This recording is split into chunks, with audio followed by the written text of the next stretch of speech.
తను ఈ ఇండస్ట్రీలో తను రావాలి అని నిర్ణయించుకున్న తర్వాత ఫస్ట్ చెప్పింది రామ్ చరణ్కి, రా అని అక్క, నువ్వు డెఫినెట్లీ దిస్ గ్రేట్ ఇండస్ట్రీ, మనం ఇక్కడ అందరినీ మనం కనుక ఇది ఇక్కడ మనకి ఏం కావాలి, ఏ బ్రాంచ్లో మనం వెళ్ళాలి అని అంటే నాకు అదేం లేదు. సినిమా ఇండస్ట్రీ నేను ఎందులో నేను రాణించగలను అనేది నాకు ఐడియా లేదు.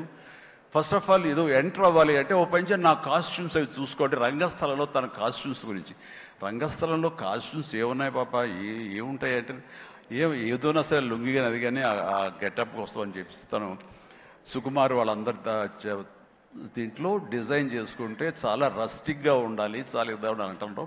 వాళ్ళు చెప్పిన మాట ఏంటంటే, ఒక చిరంజీవి గారు అమ్మాయి రామ్ చరణ్ సిస్టర్ అన్న ఫీలింగ్ లేకుండా గబుక్కుని ఏదో ఒక లుంగి కావాలంటే రాజమండ్రి ఆ ప్రాంతంలో కారు వేసుకుని తనే బయలుదేరి షాప్ తిరిగి డైరెక్టర్ కోరుకున్నటువంటి ఆ క్లాత్ కోసం తను తిరిగి చెమట కక్కుకుంటూ వచ్చి చేసింది అని చెప్పినప్పుడు నేను చాలా అంత కష్టపెడతా ఎవరు ఉంటారు కదా అసిస్టెంట్ అంటే నాకేం తెలియదు, మళ్ళీ వాడిని పంపించితే ఏం చేస్తారో ఏమో తెలియదు, నేనే వెళ్ళానంటూ అంటే కష్టానికి నెరవక నాన్న నుంచి కానీ తర్వాత తమ్ముడు నుంచి కానీ ఈ ఇండస్ట్రీలో రాణించాలంటే కష్టం ఒక్కటే పరమావధి, కష్టం ఒక్కటే నిజమైనటువంటి ఆయుధం, ఆ ఊతం అని తెలుసుకున్న మనిషిగా నాకు చాలా ఆనందం వచ్చింది.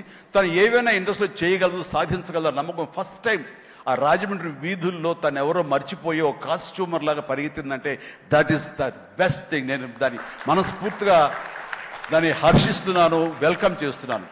ఆ తర్వాత నేను సినిమాలు చేసి ప్రొడ్యూసర్గా చేయాలనుకుంటున్నాను. నాకు ఇంట్రెస్ట్ కలుగుతుంది, ఇక్కడే సెటిల్ అవ్వాలనుకుంటే ఇది వండర్ఫుల్ ఇండస్ట్రీ అమ్మా. ఇక నువ్వు రాణించాలి అంటే కనుక ఖచ్చితంగా నీకు అవకాశం ఉంటుంది. ఇది ఒక దీనిలాగా ఎంతమంది వచ్చినా సరే అంతమందికి ప్లేస్ ఉంటుంది. అది ఎవరు రాణిస్తారు ఎవరు రాణించరు అనేది మన వ్యక్తిగత కష్టాన్ని బట్టి మన యొక్క గోల్స్ని బట్టి ఉంటాయి. ఇక్కడ ఇంకొక విషయం, ఇండస్ట్రీ ఈ పరిశ్రమ సినీ పరిశ్రమ అనేది అద్దం లాంటిది. మనం ఎలాగా ఉంటామో మన స్వభావం కానీ మన ఆహార్యం కానీ మన థాట్స్ కానీ మన స్వభావ భావాలు కానీ ఇవన్నీ మన వ్యక్తిత్వం కానీ ఎలా ఉంటుందో అలాగే మనకి రిజల్ట్ కనబడుతుంటుంది. ఆ అద్దం కూడా మనం అలాగే చూస్తుంది, ఇండస్ట్రీ కూడా అలాగే మనకి రిజల్ట్ ఇస్తుంటుంది.